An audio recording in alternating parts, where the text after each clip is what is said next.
Welcome to another edition of MIW. Got the D-Man here, and I am glad you could join me. This is going to be a short one today, although sometimes I say that and it's not too short. But the question today is, who do you say that you are? Or who do you think that you are? Who do you believe that you are?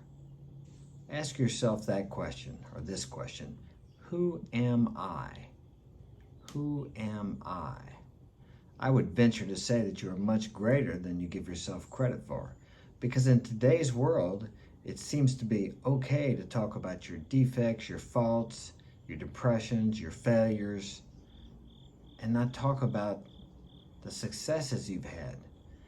I'll give you an example. You're standing in line for, let's say you're getting your license tags for your car.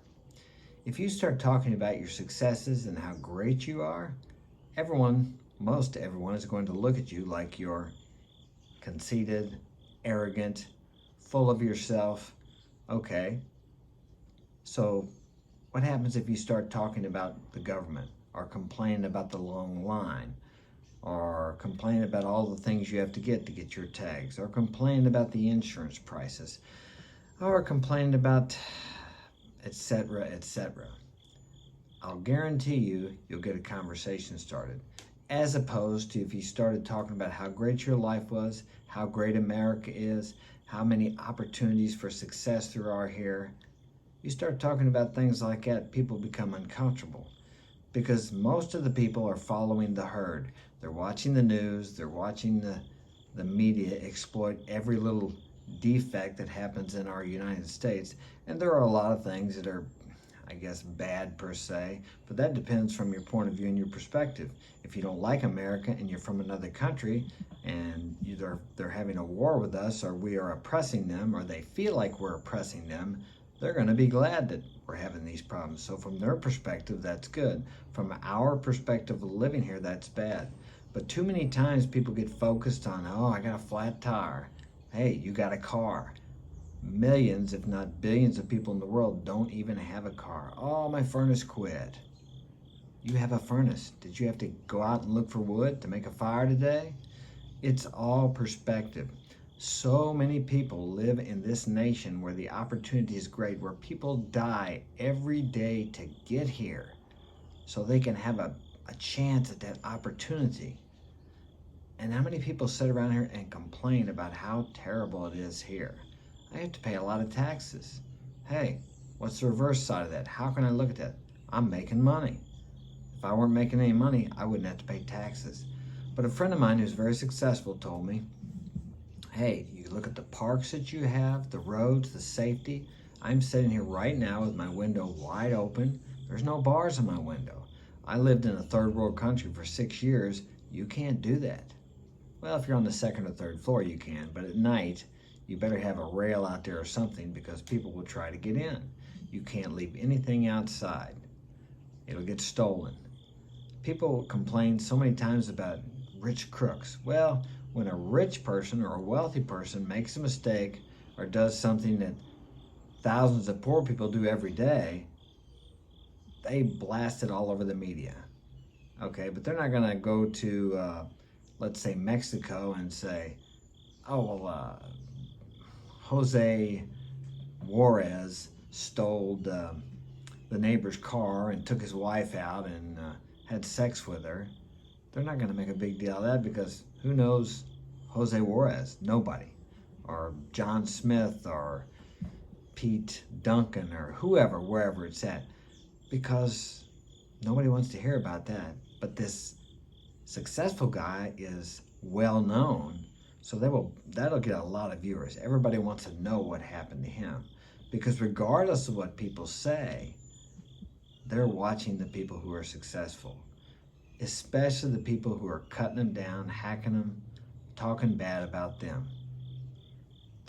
Most of them are jealous. So if you got a hater out there, or haters, or if people are talking about you, it's because they admire you. They want to be like you. They're envious. They're jealous.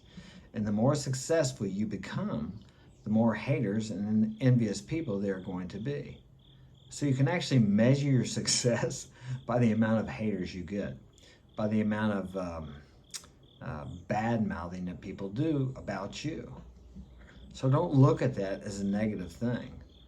Look at it as a positive thing. As long as what you're doing has integrity and you feel good about it and you're proud of what you're doing, it doesn't matter what other people think. Now, there are a lot of people who are making a lot of money who are, what they say, successful, and they're doing some pretty, how do I say, I don't want to say low-life things, but things that you're like, it actually, they're being successful now with it. I guess like OnlyFans, example I'm thinking of is OnlyFans page, or they're on Instagram, and they're usually beautiful women, or at least they don't have to be beautiful anymore. If they're a 5, they think they're a 10, and you got the thirsty guys out there who are supplicating themselves, submitting themselves to them, but they don't realize the long-term implications. What I'm talking about is the success that is successful now, or maybe right now you're not reaping any benefits from it, but it's like a tree. It grows slow and it grows up strong, unlike these people who are getting their success from maybe their beauty, which is going to fade pretty fast. They got a few years of that, and they're going to be successful off of that. And the problem is, what they're doing never goes away. And then they're going to be, these women will be looking for a high-value male, and a high-value male wants nothing to do with a woman who's showed herself all over the social media, and regardless of how much seemingly success she had in that short time. But I hear someone at my door. But the point I'm making is, make sure what you're doing, that you're okay with that, and you feel like it's an integrous endeavor, something that you will be proud of years down the road, something that you wouldn't be ashamed to have your children know about you, something that you feel is a benefit to other people, that if they would do the same thing, or that you're encouraging them to be all they can be in an integrous, respectful, responsible manner, that what you do adds to society and doesn't take away from it, or how do I say, destroy, or helps deteriorate, I can't say the word, society, or help it crumble faster. You have to feel okay about what you're doing, and make sure you're not justifying it, because we can do that very well. So feel good about what you're doing.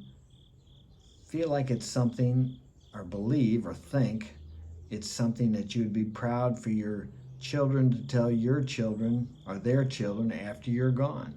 That what you're doing will leave a legacy. Not a legacy of shame or embarrassment, but a legacy of pride for your family.